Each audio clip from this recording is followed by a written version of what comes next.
दोस्तों, आज हम बॉलीवुड संगीत जगत का एक बहुत शानदार किस्सा आपके साथ शेयर करेंगे। ये किस्सा है रफ़ी साहब के एक गीत का। जब फिल्मी पर्दे पर रफ़ी साहब का ये गीत आया तब वहाँ सिनेमा हॉल में बैठे R.D. बर्मन, देव आनंद और महमूद जी ने खड़े होकर तालियां बजाई थी। तो कौन सा था ये गाना और क्या था इस गाने से जुड़ा ये किस्सा, यही आज हम जानेंगे इस वीडियो में। आप बने रहिए हमारे साथ।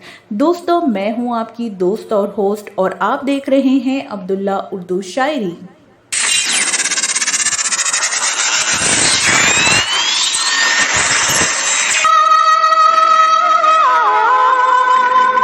नाइनटीन 1962 में ये फिल्म रिलीज हुई थी। नाम था प्रोफेसर। आवाज देके हमें तुम बुलाओ। इस फिल्म की स्टार कास्ट में थे शम्मी कपूर, कल्पना मोहन, ललिता पवार और प्रवीण चौधरी। इस फिल्म का मधुर संगीत दिया था शंकर जयकिशन ने और जिस गाने की हम बात करेंगे उसे लिखा था हसरत जयपुरी ने। इस फिल्म को डायरेक्ट किया था लेख टंडन ने। ये गीत शुरू होता है जब पर्दे पर कल्पना कार्तिक अपने प्रेमी को ढूंढ रही होती है और गाते हुए कहती है, आवाज देके हमें तुम बुलाओ। न हमको सताओ, आवाज देके हमें। ये गीत बहुत बड़ा हिट साबित हुआ, लेकिन इसके साथ एक समस्या भी जुड़ी थी। जब हसरत जयपुरी जी ने इस गीत के बोल लिखे तो शंकर जयकिशन जी ने इसकी धुन को बेहद शानदार बना दिया था। इस गीत को गाने के लिए लता मंगेशकर जी और रफ़ी साहब को चुना गया था। लता जी और रफ़ी साहब ने इस गीत को बेहद खूबसूरती से रिकॉर्ड कर दिया था। इस गीत का अंतरा और मुखड़ा लता जी ने गाया था।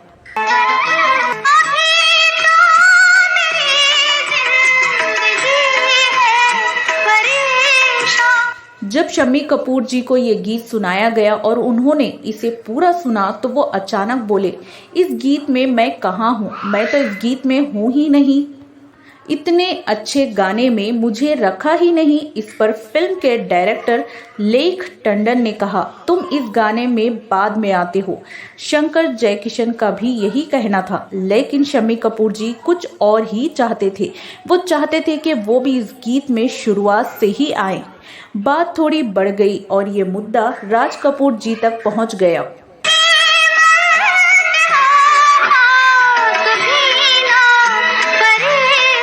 राज कपूर जी ने सिचुएशन को समझकर और गीत को सुनकर शम्मी कपूर जी से कहा, ये गीत ऐसे ही बने रहने दो और ये बहुत कामयाब हो सकता है। तुम लेख टंडन और शंकर जयकिशन की बात मान लो। इस प्रकार राज कपूर जी की सलाह मानकर शम्मी कपूर जी ने निर्देशक और संगीतकार की बात मानी और गीत अपनी जगह पर बना रहा। आवाज देके हमें तुम बुला। शम्मी कपूर जी ने बात को समझ लिया और इसके बाद इस फिल्म में इस गीत को वैसे ही रख लिया गया। फिल्म प्रोफेसर बनकर तैयार हो गई और रिलीज के लिए तैयार थी। जैसे कि आप सब जानते हैं, फिल्म की रिलीज से पहले एक प्रीमियर होता है जिसमें फिल्म इंडस्ट्री की बड़ी बड़ी हस्तियों को फिल्म दिखाई जाती है। फिल्म प्रोफेसर का भी प्रीमियर हुआ और वहां सिनेमा हॉल में फिल्म इंडस्ट्री की बड़ी बड़ी हस्तियां पहुंच गई। शम्मी कपूर जी, R.D. बर्मन जी, देव आनंद जी, महमूद और कई सितारे इस फिल्म को देखने के लिए सिनेमा हॉल में मौजूद थे। मोहब्बत में इतना न हमको सताओ। जब फिल्म शुरू होती है और इसके बाद ये गीत आता है, जब लता मंगेशकर जी इस गीत को गाती हैं, आवाज देकर हमें तुम बुलाओ, तो सभी लोग गीत सुनते रहते हैं। लेकिन जैसे ही रफ़ी साहब की आवाज आती है और वो गाते हैं, मैं सांसों के हर तार में, मैं सांसों के हर तार में छुप रहा हूँ। पूरा हॉल तालियों की गड़गड़ाहट से गूंज उठता है। रफ़ी साहब की ये मधुर आवाज सुनकर ना जाने क्या हुआ कि सिनेमा हॉल में तालियां बजना शुरू हो गई। के हर तार में छुप रहा हूँ। रफ़ी साहब ने अपनी मधुर आवाज़ से इस गीत को जिस तरह उठाया है वो कमाल था। लोग तालियां बजाने लगे और शम्मी कपूर जी भी वहां बैठकर ये नज़ारा देख रहे थे। थोड़ी देर बाद शम्मी कपूर जी ने देखा कि खुद R.D. बर्मन, देवानंद और महमूद जी खड़े होकर इस गीत पर तालियां बजा रहे हैं। ये देखकर सिनेमा हॉल में बैठे सभी लोग खड़े हो गए और ज़ोर ज़ोर से तालियां बजाने लगे। शम्मी कपूर ये नज़ारा देखकर बहुत खुश हुए। ये सब कमाल रफ़ी साहब और लता मंगेशकर जी की आवाज़ का खूबसूरत आवाज़, शंकर जयकिशन की मधुर संगीत और शम्मी कपूर जी की शानदार अभिनय से हो पाया था।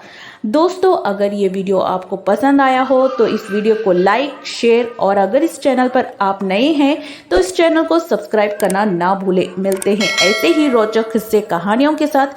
तब तक दीजिए अब्दुल्ला उर्दू शायरी को इजाज़त। नमस्कार, आदाब, शब बखैर। धड़कन के हर राग में बस रहा हूँ।